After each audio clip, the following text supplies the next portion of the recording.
நடவடிக்கை களத்தை நெருக்கும் திமுக மற்றும் அதிமுக.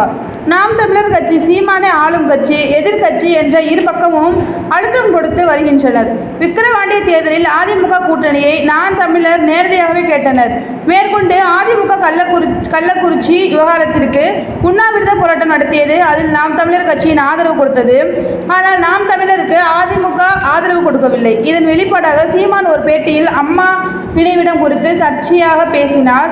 அதில் இரு திராவிட தலைவர்கள் நடுவில் படுத்திருந்த நடுவில் படுத்திருக்குன்னு நான் சொல்ல முடியும். இப்படி சொல்வது தவறு என சொல்கிறீர்கள் என்றால் சாஷ்டாங்கமாக விழுந்துள்ளார்னு தான் சொல்லணும் என்று கூறினார். அவர் பேசியது அதிமுகவிடையே கொந்தளிப்பை ஏற்படுத்தியது. இதனைத் தொடர்ந்து நாம் தமிழர் நிர்வாகி முன்னாள் முதல்வர் கலைஞர் கருணாநிதி குறித்து அவரது சாதியை வைத்து சர்ச்சைக்குரிய விதத்தில் பாட்டு பாடினார். இதற்கு ஆளும் கட்சி நிர்வாகிகள் பலரும் எதிர்ப்பு தெரிவித்தனர்.